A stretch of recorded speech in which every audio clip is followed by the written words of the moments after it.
todos, gracias por acompañarnos,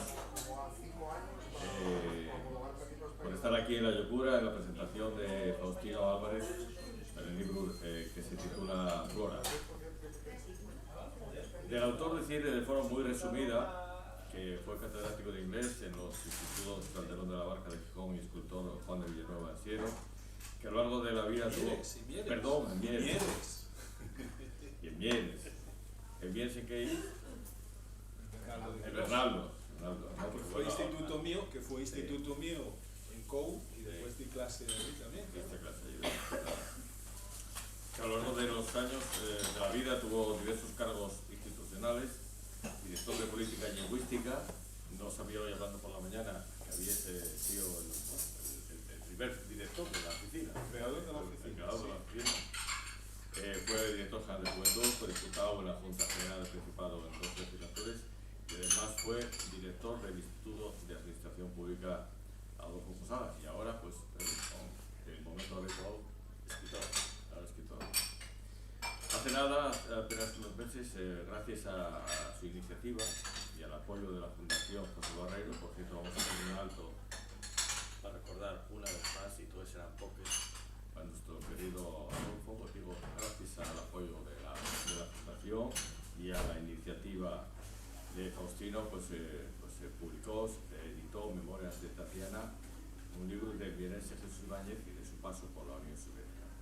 La relación de Faustino con el asturiano viene de lejos, ya era un mozo, estamos hablando del año 77, cuando comenzó la relación de él con la revista Glayiu, Folletos Universitarios y con otras publicaciones relacionadas con el ámbito universitario. La verdad es que para ser la primera novela de Faustino, bueno, empleóse a fondo. Cuando me dijo, oye Carlos, ¿qué te parece si me presentes y tal? Y bueno, venga, una novela en asturiano, yo como leo todos los días en asturiano, ya te cuenta. Digo, lo prueba, no lo voy a creer nadie, ni mucho menos. Dije, ayer, potente el libro, dice, pues son 400 y pico páginas. Digo, bueno, nada, hecho, está hecho, ¿no? No hay miedo, nos enfrentamos al libro y bueno, fue un auténtico placer, pero ahora hablaremos de eso.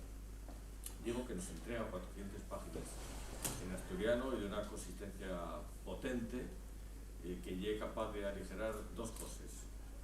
Una, a pesar de lo que podamos creer, que llegue que está escrita en asturiano y en contra de lo que pudiera parecer, digo, repito, habla para mí ligera y agradable.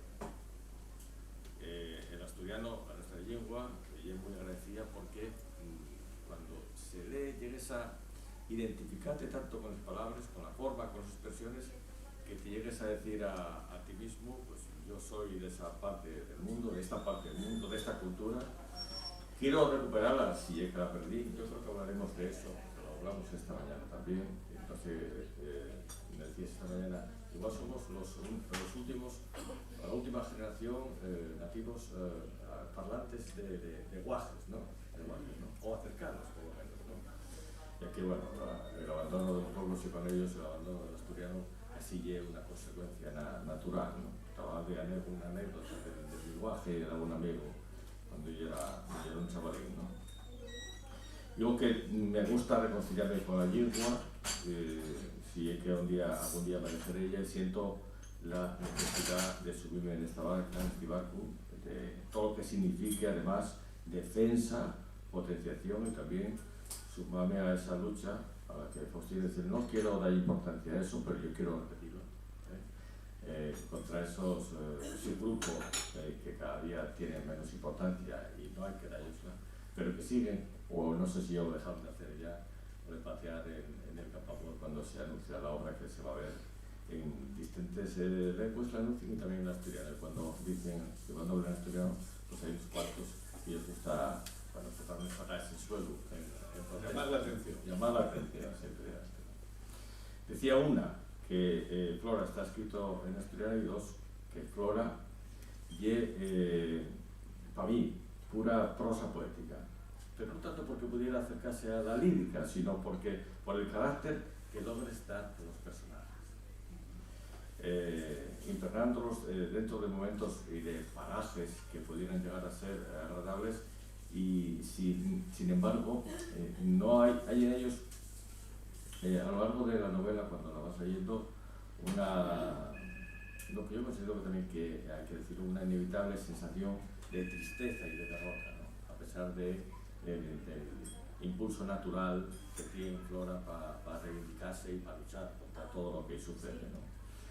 Flora no es solamente el periplo, el trayecto de una serie de correrías, de sucesos, de andantes, de aventuras. Flora es un viaje por la vida, por las montañas y los valles de la vida, por las alegrías y las penas, por momentos de júbilo, de diversión, y con otros que están plagados de infortunios y de calamidades. A Flora algo le ocurre cuando ella es solamente una adolescente, y eso la marca para toda la vida. Ella vive en un pueblín en Turón, y aquel acontecimiento, que no es menor, hace que recorra lo que para ella y para otra mucha gente de su entorno pues ni se imaginaba. Ella si no hubiera tenido aquel accidente, llamémoslo así, quizá no hubiera desarrollado la vida tal y como la desarrolló. Lo que no llegaremos nunca a saber es si hubiera sido más feliz con quedarnos en el pueblo y sin que hubiera sucedido todo aquello. De todas formas, lo que sucedió la transformaría para siempre, convirtiéndola en una superviviente, justo en un momento de la historia, que ya nos dirá Faustino por qué marca Flora, concretamente en este momento de la historia, finales del 19, principios del 20, donde la mujer estaba postergada a las labores de la casa, a hacer los guajes, a satisfacer a los maridos, a los amantes, a los novios, estar en ocasiones tal y como si de un trozo de carne se tratase. Flora puede que sea una nómada, pero no eso va a condicionar en ningún momento que pueda alejarse de su condición como persona ni de su identidad como mujer, más bien todo lo contrario, más bien llegar a conseguir ratificarse, reafirmarse como un ser libre y sin ataduras, y llegar a vivir incluso con osadía y hasta con valentía su emancipación social, su libertad. Hacer la presentación hoy no tiene nada que ver con que el miércoles se celebre, y además aquí en Mieres, ¿no?, la reivindicación del 8 de marzo. Pero bueno, nosotros vamos a incluirla en esa reivindicación, porque yo un libro también de reivindicación de los derechos de la mujer, feminista, y además que tú, bueno, quieres homenajear no solamente a Flora, sino a las mujeres de su generación, ¿no?, luchadores y precursores de todo lo que vino después, ¿no? Entre comillas, de todo lo que vino después, porque hubo un parón ahí durante una serie de décadas en los que nos metieron de nuevo en el pozo negro de la historia, ¿no? Vive dentro de las circunstancias cambiantes que suceden con el paso del tiempo y de los años, como le da la gana, y un espíritu libre que no puede permitirse el lujo de reflexionar si lo que hace en un momento está bien o mal, y espontánea, tiene vigor, y valiente, se aclimata, ha aprendido a sufrir, a disfrutar, se supera cada día, porque el objetivo que la mueve es la propia necesidad de ir siempre hacia adelante en busca de ese objetivo que perdió, ese objetivo que extravió. Y curiosa, quiere aprender, lo hace, mientras todo eso pasa, ella va madurando, quizás de forma natural, y siempre con eso se endurece, porque poco a poco, a lo largo del libro, que empieza siendo una chavalina y acaba siendo pues una señora de edad no avanzada, una mujer madura, quizá a finales o principios del 20 pues era normal acabar la vida con esos años, más o menos, ¿no? Por lo cual era una mujer mayor. Digo que a lo largo de esa trayectoria va surgiendo una personalidad que nunca llegaremos a saber si le hubiera aparecido, si se hubiera quedado en el pueblo. Porque ella, las circunstancias es cierto que te van cambiando, que te van modelando y que van haciendo de ti otra persona distinta, ¿no? Las circunstancias que te rodean, eso pasa a todos, seguramente a Flora, ¿no?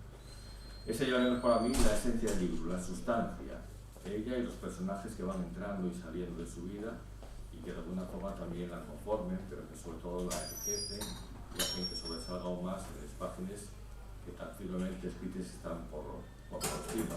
Pero que además el libro tiene una riqueza, lo hablábamos esta mañana, de léxico tan extensa, que yo la verdad quedé asombrado porque probé de mí, pensé que el asturiano ya era mucho más limitado, y lo que era limitado era el vocabulario que yo manejo del asturiano. O sea que, de todas formas, te agradezco muchísimo encontrarte o reencontrarte con palabras que utilices y que pienses que Dios, esta palabra que utiliza Faustino aquí, y sin embargo sí que la utiliza, sin darme cuenta, ¿no?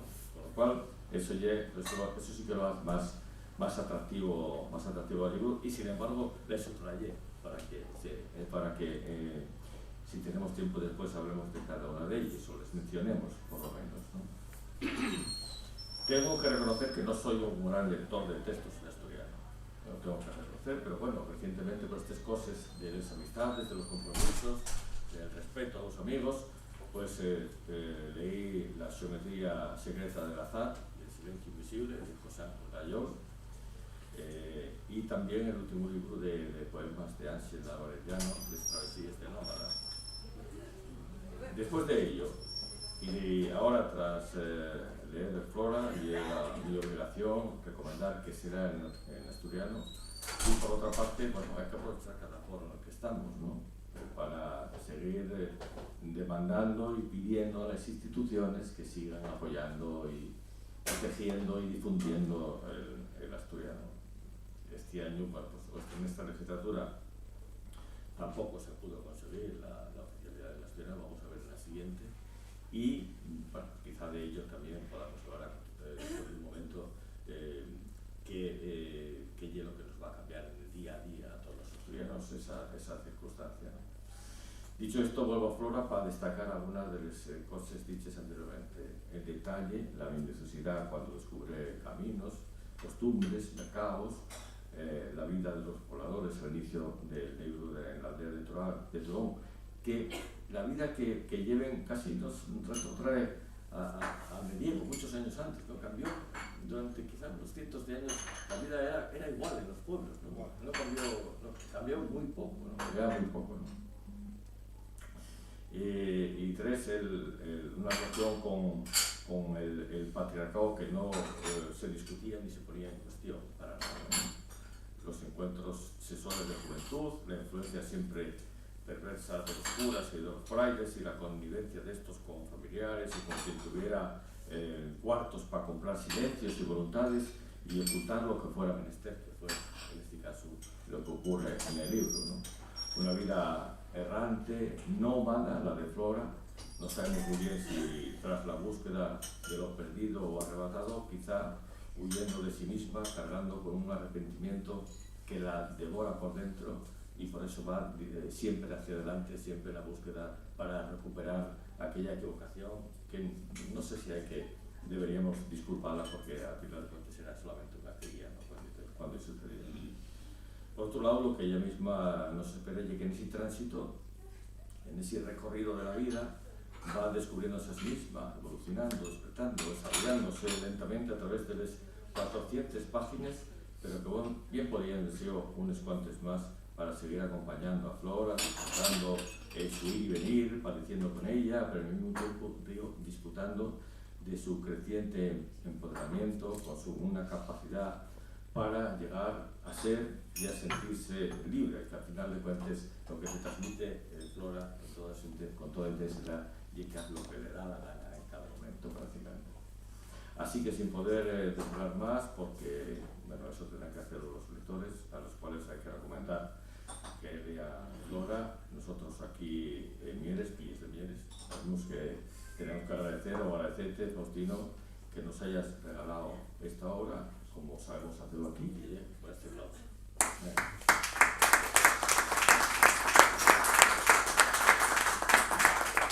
Vamos a empezar con Faustino, de ahí directamente la palabra, no sin antes reconocer a Yopura por disponer y poner este foro de la cultura siempre a disposición para presentaciones tan agradables como puede ser esta. La verdad es que el libro nos abre, Faustino, muchos frentes para poder hablar de ellos. No sé si vamos a poder hablar de todos, y además hay que dar palabra a la gente para que pregunte sobre el libro, para que pregunte sobre tu inquietud o sobre lo que consideren. Pero nosotros podemos iniciar la conversación con la pérdida de algunas costumbres que nos identifican. Quizá muchos jóvenes saben directamente, hoy en día se extrañarían si les cuentes o creerían que son ancestrales, ¿no? Si leen la primera parte del libro, cuando se desarrolla en Urbiés, en en Recuido, en Turón, ¿no? Y junto con ellos está el despoblamiento de las zonas rurales, ¿no? Hoy lo hablábamos también, ¿no?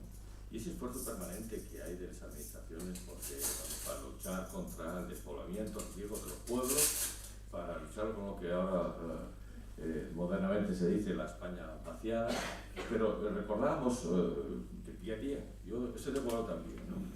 Pero a mí me gusta mucho apegarme al terreno. Acabamos de pasar una pandemia y te lo mencionaba, en mi guaje, por ejemplo, pues tuvo que, como mucha gente, trabajar desde casa, ¿no? Pero para facilitar la vuelta a los pueblos necesitamos dar a esos pueblos la oportunidad de que se pueda hacer una vida completa, no solamente, o qué vida queremos que lleve a la gente que vuelva a los pueblos. Faustín, vamos a empezar por ahí, ¿qué te parece? Los pueblos, para poder vivir en ellos, tienen que ser habitables.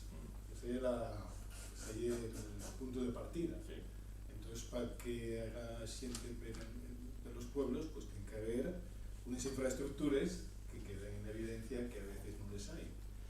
Hasta ahora teníamos muy claro cuáles eran las infraestructuras, ¿no? Las infraestructuras eran pues carreteras, buenas casas, etcétera, Saneamiento, y lo que quedó en evidencia durante la pandemia es que al día de hoy, si no hay internet, si no hay buenas conexiones con el mundo exterior, pues ya está en la edad media, con lo cual parece que eso es lo primero, que haya buenas infraestructuras, y en ello está. Yo creo que esa es la base.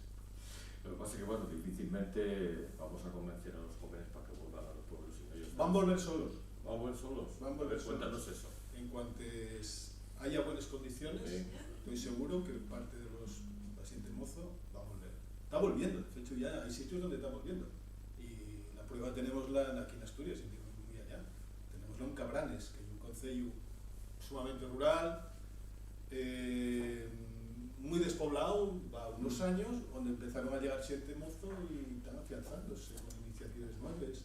Entonces, Mieres, y en concreto en Turón, y en concreto en la zona alta de Turón, en concreto en la parroquia de Urbiés, pues aldeas como el Pedrero, como la Tellera, pues tienen que llenarse, y van a llenarse, y es que se van a llenar, seguro, estoy seguro. Van a llenarse de una manera distinta a como se hacía antes, eso es verdad, de una manera distinta. Pero para que vuelvan, tiene que haber esos mínimos de calidad de vida que son la base del siglo XXI. No podemos pensar que son aldeas del siglo XIX o del XX. Entonces, yo creo que van a volver, claro, van a volver. En el momento que haya posibilidad, van a volver. Y tendremos que hacer los posibles, las administraciones, los vecinos. Yo creo que hay tarea para todo el mundo. Facilitar el aterrizaje de esta nueva gente que va a llegar. Dígotelo porque en el libro se ve esa evolución. Desde que ella nace y hay la actividad, la gente vive en el pueblo, la familia, todo el ganado que tienen, la hacienda, todo lo que trabajen, y sin embargo ya, pues 50 años después, cuando vuelve al pueblo, pues lo ve de otra manera, ¿no? Verlo de otra manera porque pasa algo muy importante. Yo, si me permites, casi voy a decir 3 palabras para explicar qué es Flora. Con 3 palabras yo creo que los podría explicar y van a dar respuesta en parte a lo que tú te acabas de plantear. ¿Por qué escribí yo Flora? Pues básicamente porque hay 3 cosas que toda mi vida, desde hace muchos años, la he visto antes del año 77, no, yo en el 77 ya estaba camino a Inglaterra para trabajar, ya estaba licenciado, no sé qué. Realmente yo arranco esa preocupación por el asturiano y por la cultura nuestra, la cultura de los pueblos, pues hecha cuenta que sea allá por el año 74, 75, 76. Y esa preocupación, y hay 3 palabras, digo, son 3. Una y la aldea, el pueblo, con todo lo que ello conlleva. El pueblo y la cultura de las personas que viven en ese pueblo, es que yo conocí. Yo viví en el Pedrero, nací en el Pedrero y viví en el Pedrero los 10 primeros años de la mi vida. El Pedrero y una aldea de 7 casas, espera, faltame alguna, 7 o 8, 8 casas, y salí de allí con 10 años. Yo los 10 primeros años de la mi vida fueron vividos en el Pedrero, en un entorno monolingüe. Acabo de encontrar ahí a Ramón, que estaba contigo, Raúl. Ramón vino a la escuela de Pedrero, que ya la escuela que yo iba, y nosotros allí que falábamos. Bueno, pues hasta estoy hablando del año, yo marché en el año 66. Hasta ese momento lo que nosotros falábamos éramos monolingües, pero monolingües asturianos. No falábamos otra cosa. Lo de la escuela ya era otro asunto. Ir a la escuela, una maestra maravillosa, Mari Carmen, que está ahí todavía, fecha una moza y una mujer maravillosa, peleó con nosotros la prueba todo lo que pudo, pero la clave es que esos 10 primeros años ya era la aldea, la lengua, el asturiano, el bable, lo que queráis llamar, como se quiera llamar, y lo que transmitía la vida que se vivía allí, la cultura. Para mí eso ya era, a día de hoy, ya es la cultura. Entonces no pensamos en esos términos. Esa es la primera palabra. La segunda ya es la mina. Yo criéme con mineros. Esos 10 años yo aprendí a leer, aprendí a les cuentes, con los artilleros que subían a la hueria por la tarde, y yo salía de escuela, y entonces estaba allí el tigre, en una mesa, yo estaba haciéndoles cuentes, y los que me ayudaban pues eran personas como Germán, que murió el otro día con 96 años, los que subían al pozo, subían a la hueria, las minas de la mina de la hueria, y era una mina de montaña. Entonces para mí, bueno, y por supuesto mi padre minero, mi abuelo Malio minero, toda la familia mineros, mis vecinos, todos mineros, con lo cual para mí la mina y la vida de los mineros es otro asunto clave. Y la tercera palabra que define y que da el sustento, son las tres partes del pote, de este pote, y es la revolución. Así de claro, la revolución. Porque en los años 70, cuando yo llego a la universidad, lo que demostraba, lo que nosotros percibimos, y era las enormes desigualdades que había en la vida. La falta de oportunidades, las diferencias gravísimas que había y la falta de posibilidades que teníamos los que venimos de los pobres, los que venimos de familias que no tenían poder adquisitivo ninguno, más que para sobrevivir. Por tanto, llegué claro que algo había que hacer, algo había que cambiar. Y entonces en la universidad aprendimos una cosa, pues bueno, pues conoces anarquistas, comunistas, socialistas, de todo tipo, gente de todo tipo, pero había una cosa que nos unía a todos, que era, aquí algo tenía que cambiar. Aparte de la falta de libertades, que vivíamos todos, pues ¿por qué? Porque yo, claro, la primera experiencia que yo tengo en la Universidad de Oviedo y el mes de finales de enero, febrero, porque empezamos la universidad un año que un ministro franquista y metióse en la mollera que empezaremos en enero, no en octubre como se empezaba en los años académicos, no, en enero, porque había que acomodar el año académico con el año natural. Y tuvimos en casa, yo tuve en casa trabajando, pañando castañas, entre otras cosas, trabajando lo que había que hacer en cada momento. Entonces llegues a la universidad. La mi entrada a la universidad, recuérdala como si fuera en este momento, estoy viéndolo. En la Facultad de Filología hay unos pasillos que donde se hacían las asambleas. Coincide que ajustician a Puig Antich, un anarquista catalán, que es el último muerto, digamos, por parte de la dictadura. Y claro, hay una asamblea porque hay que protestar por esa muerte de ese anarquista, pero además sin ninguna garantía judicial ni nada. Y acuérdame, como si fuera ahora mismo, aquel pasillo así en L, mires para atrás, estábamos allí, yo era un pipiolín, claro, llego allí con 18 años, bueno, pues vas a la asamblea. Mires para atrás y una nube de grises, todos con el casco puesto, haciendo una barrera, porque solo había dos salidas, y era una L, entonces por los dos vértices de la L había que desfilar, y teníamos que salir de un menú, y caí de toletazos, bueno, hacía lo que podía, cada uno hacía lo que podía. Entonces la falta de libertad y la violencia y era algo que estaba muy presente para mí desde el primer momento. Por tanto, la revolución y era algo que forma parte de mi crecimiento. Tenía 18 años, ahora tengo 66, bueno, cumplo 67 pasado mañana, tengo que ir. O sea que ya son años. Entonces, revolución necesaria, y que no podía ser de otra manera. Por lo tanto, cuando yo empiezo a dar vueltas a esto, realmente lo que pienso son tres cosas. ¿Una revolución acompañada con el asturiano ya?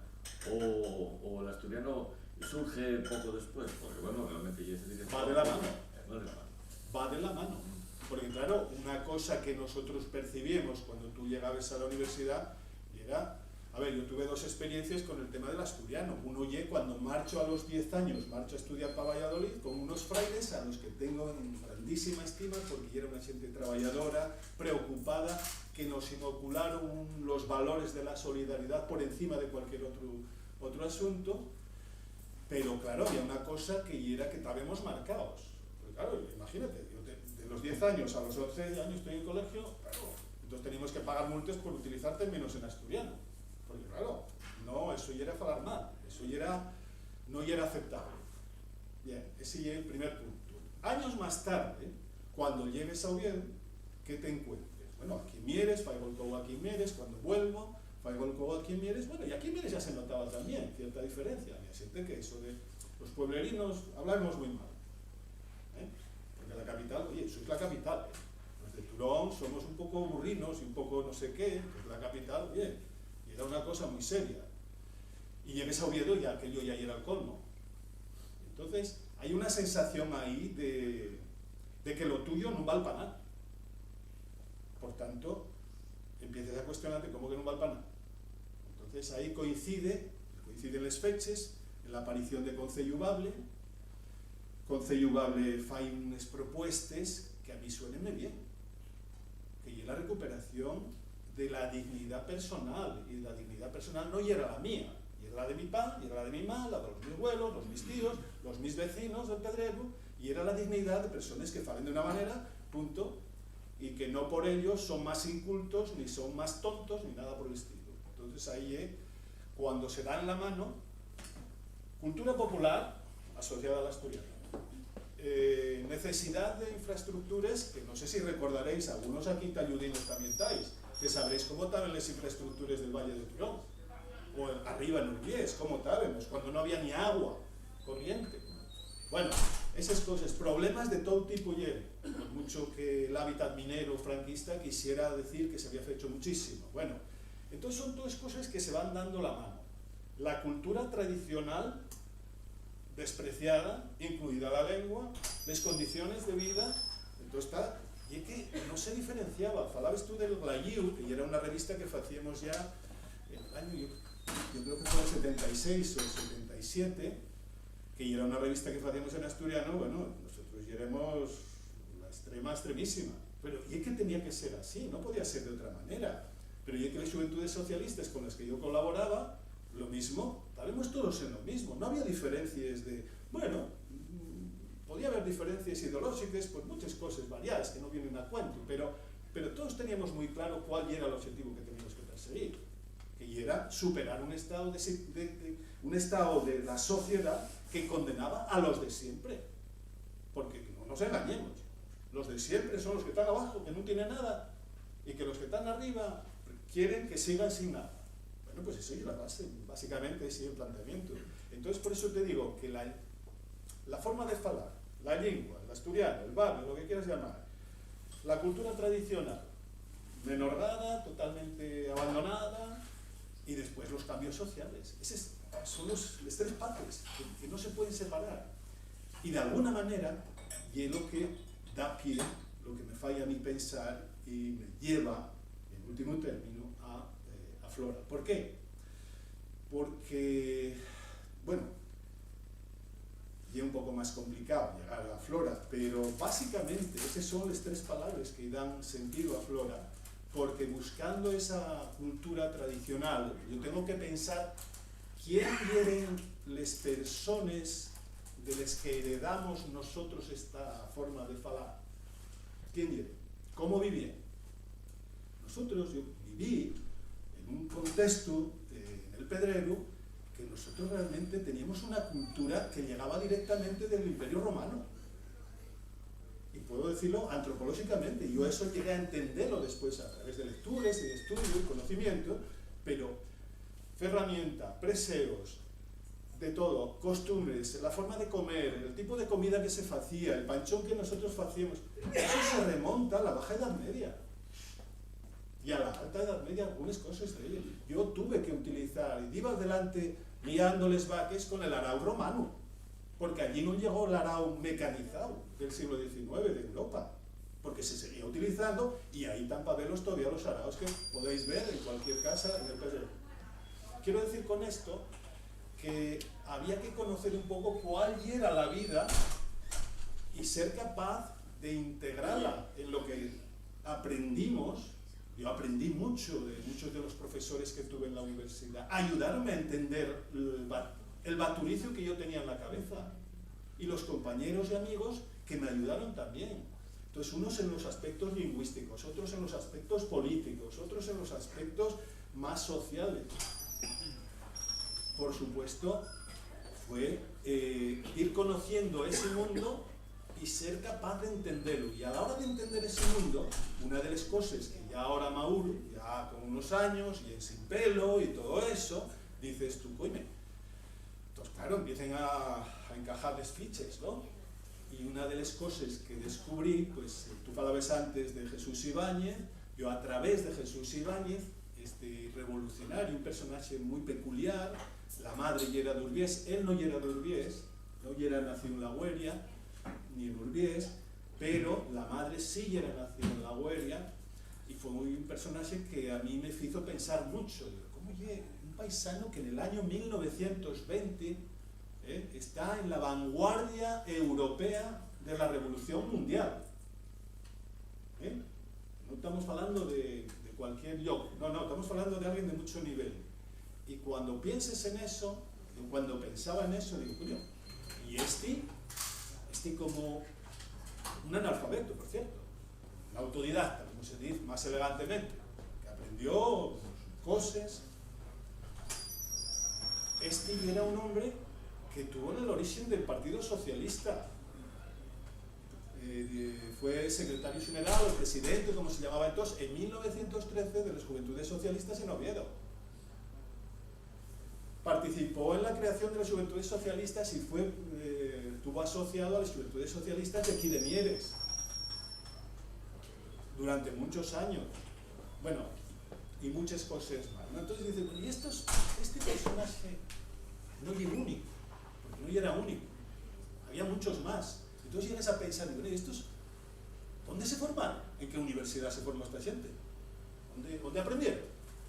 Y eso llévate a pensar ya en más cosas. Entonces eso, bueno, por unas lecturas, del propio Ibáñez dice alguna cosa de la madre de él, y dice alguna cosa de la madre de él que a mí me llamó mucho la atención, y hízome pensar mucho. Dice unas cosas del Valle de Turón tremendas, porque claro, a principios de siglo, el Valle de Turón, había que pensarlo dos veces, cómo era aquello, los principios de la minería, cómo estaba el río, cuáles eran las condiciones de vida de las casas, el tipo de casas que había, etcétera, etcétera. Y fala de la madre en unos términos realmente sorprendentes. Y yo quedé clisado con la descripción que fue y empecé a dar vueltas a quién era la madre de Ignacio. A partir de lo que él dice, que no dice mucho, pero dice alguna cosa, empecé a dar vueltas y tengo que decirlo, pues esa y Flora. Esa y Flora, porque yo llegué al convencimiento de que esos hombres, daros cuenta que estamos hablando de una persona, íntimo amigo, y, bueno, admirador hasta la muerte de Manuel Llaneza, porque en 1913 colaboró con Manuel Llaneza, no en la organización, porque él era un poco más joven que Llaneza, que Manuel Llaneza, colaborador de Teodomiro Menéndez. Y después de, más que colaborador ya, amigo personal, porque vienen de la misma tanda, vienen de la misma edad, pues personas de muchísimo relieve social en Asturias en los años 30, en los años 20 y en los años 30. Ramón González Peña, sonará en Mieres, que es Ramón González Peña, el hermano de Ramón González Peña, y muchas otras personas de ese calibre. Eso quiere decir que llevóme a pensar, más que decir, llevóme a pensar, digo, bueno, ¿y quién eran las madres de todos estos? Que parece ser tuvieron algo que ver en cómo evolucionaron los fíos. Y ahí entramos de lleno en dos cosas, o tres, volvemos a lo mismo, en tres cosas. Esas mujeres, esas madres y esas huevas fueron las que crearon las condiciones personales, familiares, en las que ciertos valores tomaron cuerpo y fueron guañando. Y los fíos fueron bebiendo de esas fuentes. Y esas fuentes, o eso que nació ahí, ese furmiento que fue a más, y lo que los llevó a tener unas convicciones tan fuertes, tan firmes, para llegar a hacer lo que hicieron, que fue entregar la vida. Porque era poner la vida encima de la mesa. No es decir en una charla de cafetería, sino encima de la mesa, ¿no? Y esa es la cuestión. Y bueno, entonces, si esta podía ser la madre de Ibáñez, pero como tú decís antes, también yo lo que quería y era que quedara claro, no todos fueron Jesús Ibáñez o Ramón González Peña, pero y es que muchos otros, todos esos otros nombres anónimos que sabemos de ellos, que no fueron grandes figuras, pero que tenían también la madre, que tenían las mismas convicciones y que son las que permitieron que se hicieran cosas como las que se hicieron, ¿no? Y entonces, y era recuperar la voz, la memoria y las acciones, las convicciones de todas esas mujeres, pues de la parroquia de Urbiés, claro que sí, siente a la que, pues algunas de ellas yo puedo poner nombre y apellido, porque le estoy oyendo, que lo pasaron muy mal al cabo de los años, muchas de ellas. Esas que yo conocí serían les fíes ya de Flora, o algunas de ellas les nietes de Flora, pero que bebieron de las mismas fuentes. Entonces, bueno, ¿cuál es la idea? Pues rastrear, seguir ese agua, ¿no? Que vaya por como va a ser el río Turón, turbio, claro que va a ser turbio, porque lo que hacían era echar lo que salía de las bocaminas y era echarlo directamente al río, como se dice en la propia novela, ¿no? Y esa es la idea, acompañarla, nada más, acompañarla. Hombre, el papel está así aflora un espíritu de aventura que no era necesario para tener esa formación, o sí, porque bueno, una de las cosas que sí que la educa, que la forma, que la modela muchísimo, y cuando va a Francia y cuando habla con la señora B. que tanta incógnita nos genera, pero hubiera sido la misma Flora si no hubiera tenido ese tipo de vida, el Rocino. Hay una cosa, Flora no tenía la cultura con mayúscula, pero Flora tenía la cultura del pueblo. Y esa cultura del pueblo, mira, permíteme que lea unos versos de Antonio Gamoneda, el poeta leonés, que no va mucho, lo escribió, pero cuando leí esto digo, coño, qué lástima que esto no lo hubiera leído yo en su momento, porque y claramente dice, existe un estado pasional del pensamiento nacido de la pobreza. Y esta cultura es, de algún modo, diferente de la que prospera a partir de una situación privilegiada. Esa cultura, esa que nace en la pobreza, esa es la cultura que yo quiero desenterrar y quiero transmitir para que no se olvide. Y esa cultura y es la que tiene Flora, porque parte de esa cultura y es la iniciativa y es la fuerza vital que tiene para salir adelante, para sacar a los fíos adelante. Y ya que estamos hablando de que el día 8 de marzo me presta muchísimo, compañera da mentira, eso es lo que diría Flora. Bueno, por cierto, Flora estaría también tomando aquí unas cervezas con nosotros, porque gustaba mucho también el socializar y era una maestra en la socialización. Porque ese tirar para adelante, esa fuerza vital y es la que la fai movese de aquí para allá. Va hasta Galicia, va hasta no sé dónde, llega a Francia y no se pone nada por delante.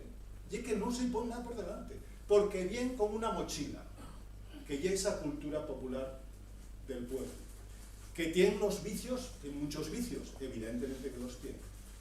Esa cultura tradicional tiene muchísimos vicios y yo creo que algún de ellos déjelo bastante reflejado, espellado en la propia novela. Pero lo que me interesa, a mí personalmente me interesaba más, ya no como escritor, sino como persona, y era sacar debajo de tanto furruño y de tanta tierra que se echó encima de esa cultura, esos valores que son los que precisamente dieron la fuerza posiblemente a un valle como el Valle de Turón, donde jugaron un papel muy importante la gente que se había criado en los pueblos.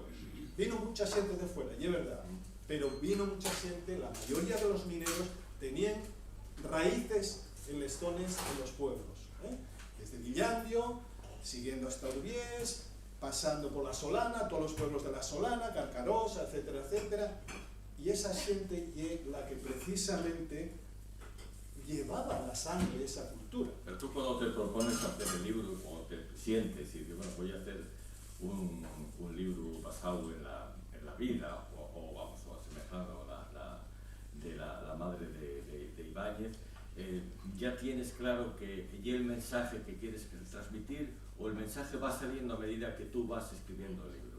No, eso es fundamental desde un principio. La recuperación y la dignificación de la cultura tradicional y de la cultura, esa cultura popular que forma parte consustancial de las aldeas y de los pueblos asturianos. No, eso desde el primer momento. Otra cosa es que lo consiguiera, que ya más complicado. No, bueno, eso que lo digan los lectores, por mi parte, vamos, por algún lado lo tengo apuntado, que va a ser o que llegue, desde el momento que se publicó, un libro de referencia para la literatura en asturiano, ¿no? Bueno, tenemos ahí... Perdona, pero hay una cosa que mencionaste, decís la señora B, a la que fais referencia, hiciste dos referencias ya a la señora B. La señora B es un personaje importante dentro de la novela y es muy importante para Flora. Y él se preguntaba a Carlos, oye, pero ¿y eso es la señora B? ¿Por qué la señora B? Porque ella es la única que...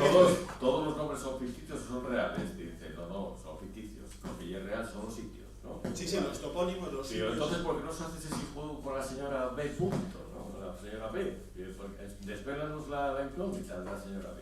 Bueno, vamos a ver, la señora B, porque ya sí, B mayúscula, no tiene nombre.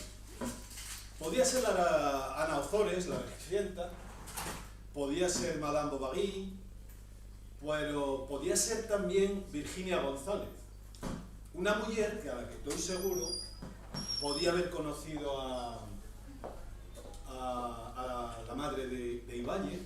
Virginia González fue una sindicalista, militante de la UGT, militante del Partido Socialista, pero sobre todo fue una mujer muy batalladora. Por eso no quise dar nombre, no quise poner el nombre, porque puede ser cualquiera de ellas, pero sobre todo puede ser Virginia. ¿Por qué? Pues porque la cultura de la Ana Ozores, de la Regenta, no es la cultura de Flora. Refleja otro mundo, eso es otro mundo. Madame Bovary no tiene nada que ver culturalmente con, es decir, los orígenes y donde se forma Madame Bovary, pues no tiene nada que ver con el mundo de Flora. Tienen una cosa en común, por supuesto, que podría ser también Pardo Bazán, la ilustre escritora que en esos años estaba defendiendo cosas como de todas las mujeres de finales del siglo XIX que estaban defendiendo precisamente el papel de la mujer en la sociedad y la reivindicación del papel de los papeles de la mujer en la sociedad para dejar de ser las esclaves de Tolkien, que ya lo que ya. Bueno, y que en muchos casos siguen siendo, hay que decirlo claro. Entonces, Virginia González es un personaje de primer nivel, de primerísimo nivel, amante de esta zona, vino por Mieres, vino por Turón, dio charles, participó ella vivía, nacida en La Coruña, yo creo que nació, pero vivió aquí, estuvo por aquí muchísimo, y era una mujer muy comprometida precisamente con esos causas, ¿no? Murió muy, bueno, en los años 20, y entonces por eso, señora B, pues sí, pues porque hay una parte que podía ser cualquiera de ellas, pero no, tampoco se trataba de identificar a una porque no lo son, no lo son. Entonces, ¿qué quede ahí? Una más, por la mañana desveló Faustino una cosa, y yo, como no soy mucho de guardar secretos, entonces voy a contarlo. Dice, lo empecé el libro en castellano, pero no sé qué, dice, lo que tenía escrito lo rompí, y digo yo, es que no me sale, no me identifico con lo que estoy escribiendo, con lo que estoy leyendo al mismo tiempo que escribo, y es inútil que sea escrito en asturiano. Explícanos eso. Bueno, es que fue así. Bueno, y es verdad, yo no sé quién secreto de andar por casa, y es verdad, porque esas cosas normalmente no se dicen, ¿no? Bueno, dice el final, pero cómo se llega a ese final, pues queda para casa. Pero bueno, no tengo ningún inconveniente en decirlo, porque además introduce un elemento que está relacionado con todo lo que os llevo dicho, ¿no? Sí, yo en los 2 primeros capítulos puse a escribir, llevaba 2 capítulos escritos en castellano. Pero claro, llega un momento en que a mí ya la primera experiencia de escribir una novela. Porque los personajes no te parecen reales cuando los escribes en castellano. ¿O? No, verás, claro, esa ya es la cuestión. Yo empiezo a escribir, ¿vale? Voy escribiendo y llega un momento en que yo sé de quién quiero hablar, tengo muy claro de quién quiero hablar y también cuál es el objetivo de hablar de esa manera. Pero doyme cuenta de una cosa muy básica, y es que, claro, yo estaba hablando de unas personas, mujeres y hombres, que no hablaban en castellano, pero nunca. Porque yo era gente que vivía en la Hueria, gente que vivía en la Tellera, gente que vivía en el Pedrero, en la Molinera, intento saber, pues por toda aquella zona, en Movies, en el pueblo, en Magallanes. Y esta gente...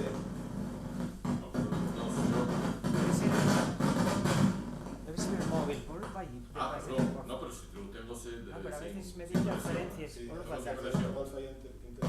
Lo tengo sin conexión. Apágame.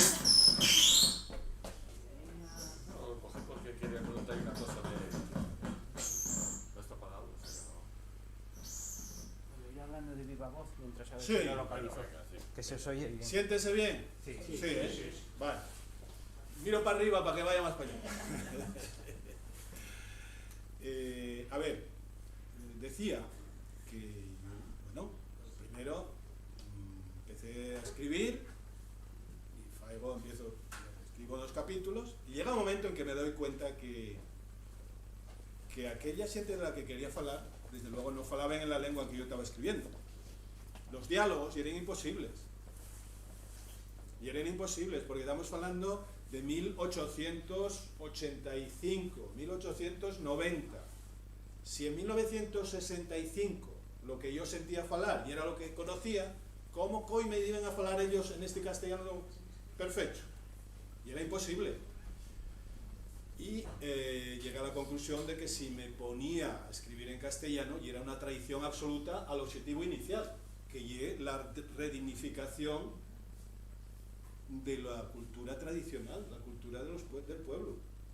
Con lo cual, pues, romperlo todo y soltar, desear a Flora y al resto de personajes falar todo lo que quisieran. Y entonces fue a llorarme, literalmente a llorarme. Era como si me vinieran a la cabeza tener 3 voces que te entren y tener que escribir. Yo tenía que ir escribiendo a toda pastilla, porque te salía, porque yo que estaba sintiéndoles. Hombre, no sentía a Flora, que no existe, pero sí estaba oyendo cómo falaba fulanita de tal, menganita de cual, menganito de cual, a los que sí conocí falando. Y entonces llegué a la conclusión de esto tiene que ser en asturiano, o sí, porque si no estoy en una deslealtad y una traición absoluta. Eso llévanos, bueno, pues a tu responsabilidad o a fundar la Oficina de Política Lingüística del Gobierno del Principado de Asturias, y a una noticia que salió anteayer respecto a la salud del asturiano, ¿no? En la que, bueno, el titular dice que así fue el avance del uso del asturiano en las ciudades de la región según una encuesta. No vamos a leer las cantidades ni nada más decir, ¿no? Pero saliéndonos un poco de lo que es ahora, desde que tuviste aquella responsabilidad hasta el día de hoy, la evolución, la penetración en la sociedad del asturiano lleva la velocidad adecuada, según el parecer de la mayoría no ya así. ¿Cuánto nos vamos a tardar en poder asumir que el asturiano forma parte de la cultura popular y de extenderlo en toda la sociedad asturiana? Bueno, decía un profesor que tuve, ilustre filólogo y lingüista, Emilio Blanco Llorá, decía una frase que en aquellos años para nosotros fue definitoria. Él decía, la lengua es, porque él no era asturiano, era respetuoso, muy respetuoso con el asturiano, pero no era asturiano y hablaba un castellano perfecto, académico de la lengua, etc. La lengua es lo que sus hablantes quieren que sea. Ese fue uno de los principios que llevábamos. Yo creo que aquí, de aquella no se llevaban tatuajes, entonces pero llevábamoslo en la mollera metido, y yo creo que si algo nos guió en toda la defensa del asturiano fue esa frase. Yo, falante de asturiano, quiero que la mi forma de falar sea una lengua de cultura. Sea una lengua de cultura, no una manera falta de falar, no una manera, no falar mal, como se decía, hablar mal, como decían, no, y una lengua de cultura.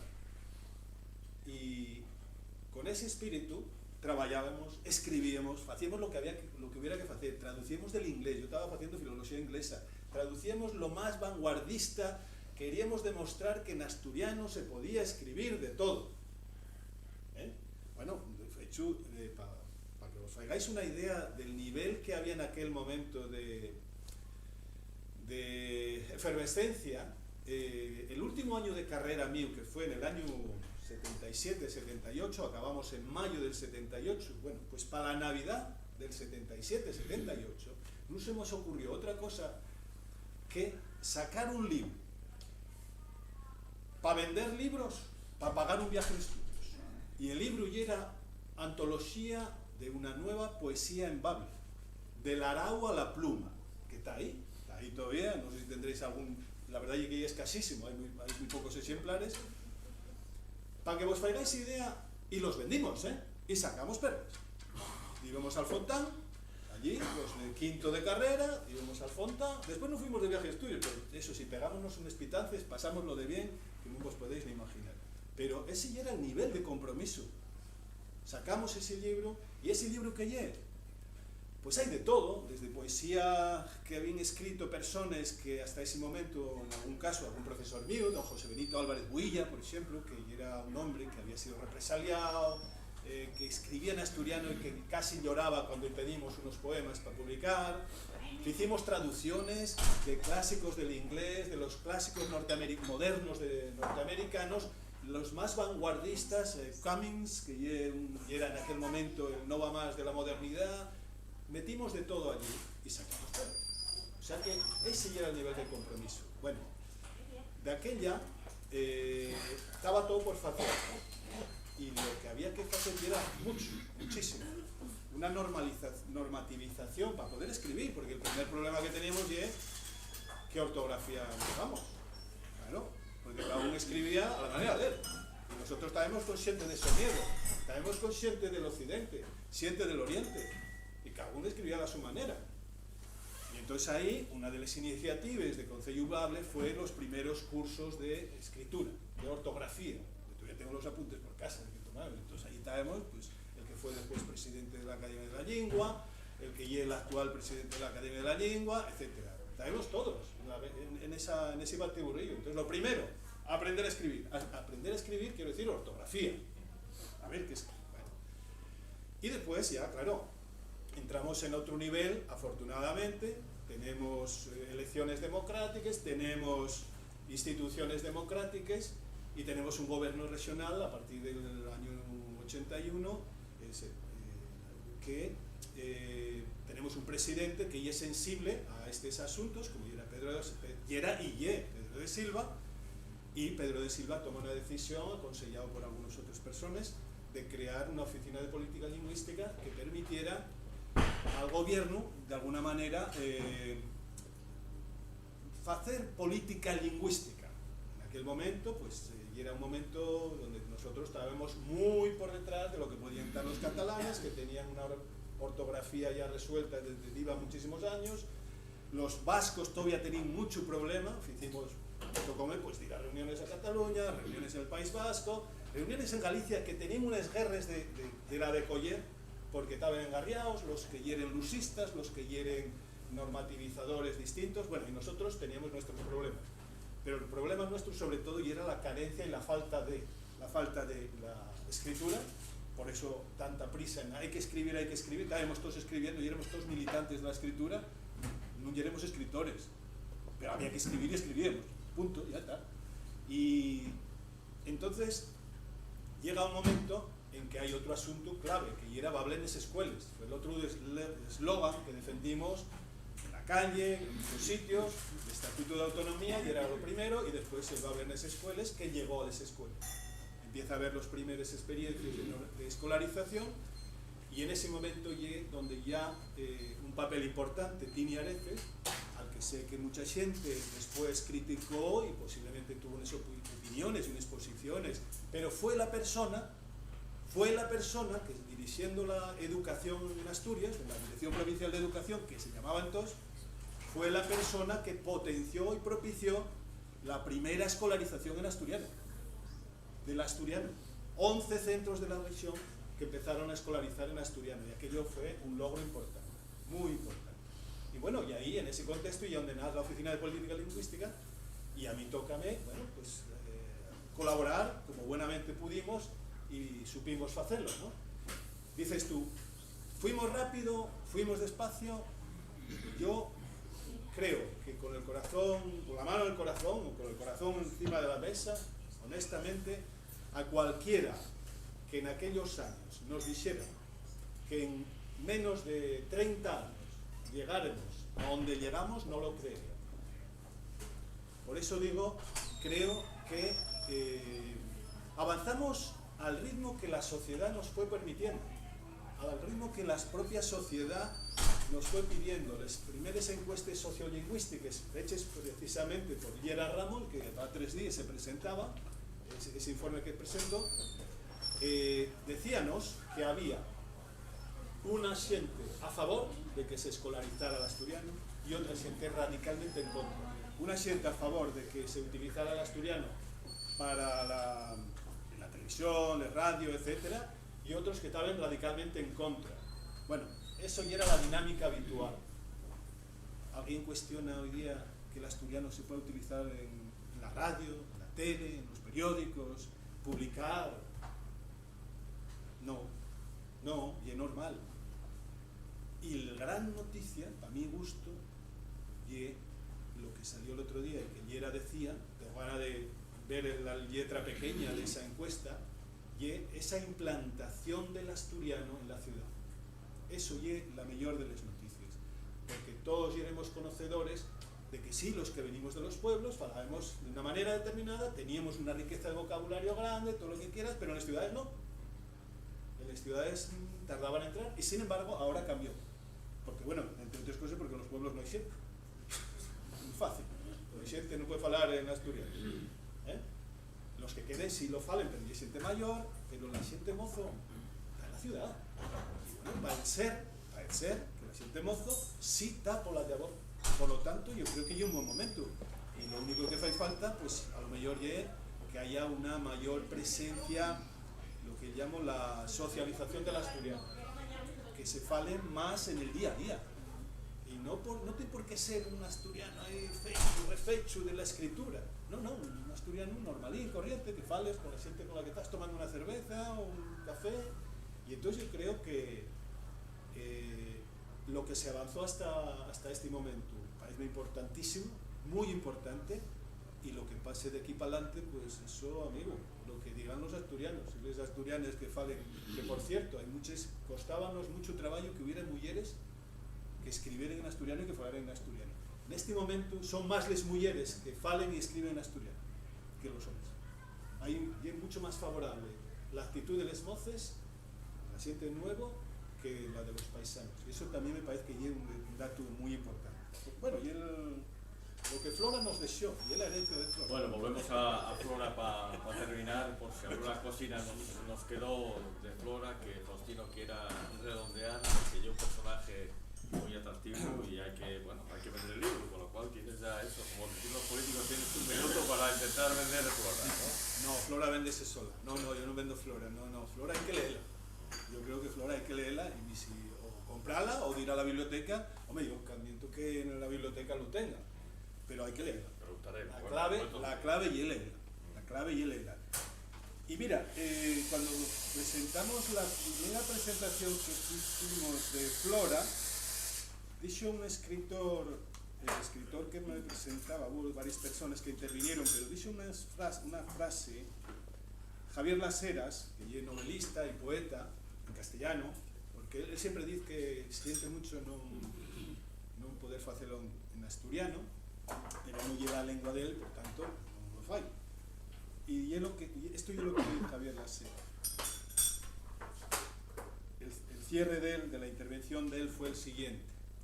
Flora es contenida y sugerente, aunque también está llena de carne y de sangre, de viajes y aventuras, de erotismo y sexualidad, de luchas y compromiso, pero sobre todo de un corazón muy grande. Yo creo que hay un resumen que sinceramente me prestó mucho y creo que efectivamente ya sí. Tú dices, yes. Bueno, vamos a dar la palabra por si queréis intervenir y hacer alguna pregunta a Faustino, y con vuestra intervención o participación o felicitación al autor por el libro, independientemente si lo hayáis leído o no. No, la felicitación después de leerlo, no, si no la riña, decir, antes, oye, esto no viene empeñado, 400 páginas. Incluso antes, porque bueno, el tener un libro en la calle de esta entidad, creo que la felicitación tiene que ir por delante y después la satisfacción de poder leerlo, con lo cual abro el turno de intervenciones, si lo tenéis a bien, y si no, pues nada, venga, alguna cosa. César. Pues yo simplemente felicitarte por el libro, 400 páginas que espero leer y que por el entusiasmo con el que lo estás vendiendo, dices que no lo vendes, pero lo estás vendiendo. No, yo creo que entusiasma Flora, César, entusiasma Flora. Creo que tal, y sobre todo darte las gracias por el entusiasmo con el que defendiste en su momento y sigues defendiendo el asturiano, esa lengua que dicen algunos que no existe. Gracias por todo. Sí. Gracias a ti. ¿Alguien más quiere intervenir? Sí. Yo, a ver, te voy a reconocer que me costó un triunfo leerlo, porque no hablo asturiano, no hiela mi lengua, debería serlo, pero no lo hielo. Me costó un triunfo y estoy pensando que tengo que releer, y lo que más me gustó de todas las páginas era encontrarme con esos términos que cerraba los ojos y estaba oyendo a mi abuela, a mi abuelo, esos términos que tengo marcados, que cerraba los ojos y digo, ¡ay, están aquí conmigo! Están aquí, está mi abuelo, está la gente, eso, los nuestros abuelos, los antepasados están ahí. Y me prestó en el alma recuperar esos términos que yo pensé que los tenía, bueno, absolutamente olvidados. Efectivamente los tenía olvidados, pero están ahí, prestóme. Sí, hay palabras que mencionaba antes, digo, voy a subrayar unas cuantas, ¿no? Porque lo hice hoy por mañana, yo voy a ver algunas palabras que me suenen tan bien, identifíquese tanto con ellas cuando les lees, digo, coño, pero si yo, algunas de ellas tenemos que desabandonarlas o utilícelas sin darte cuenta, que ya lo que hacemos en muchas ocasiones, ¿no? Términos como esforgaches, la llava, el fuego, los huellos. Recordamos los huellos, aquella campaña que hicimos a la vez, mírame los huellos, aquella anécdota que te conté esta mañana, que muy curiosa con la gente de Madrid, ¿no? Estar atristallado, otras afalladizo, o sea, son términos que suenen tan bien, esas palabras puestas en asturiano, y identifíquese tanto con ellas que, bueno, que no hay más que lo que dices, ¿no? Leer el libro para acercarte, aunque no hablemos o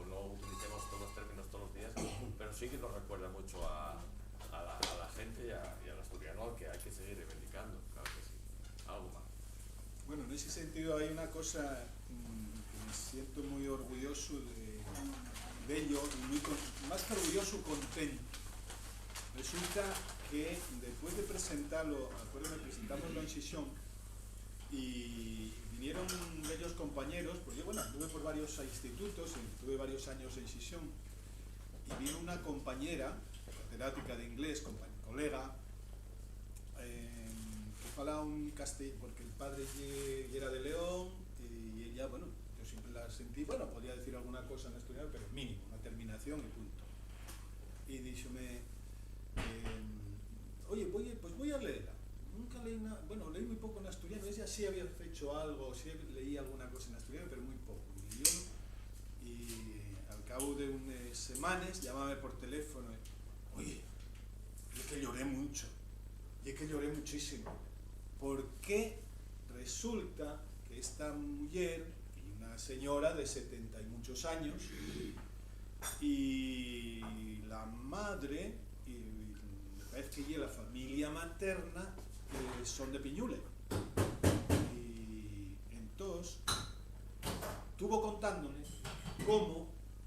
contándome y mandándome fotos de la abuela, porque decía que desde pequeñina, que había estado en Piñule pasando temporadas con la abuela, palabras que nunca más sintiera.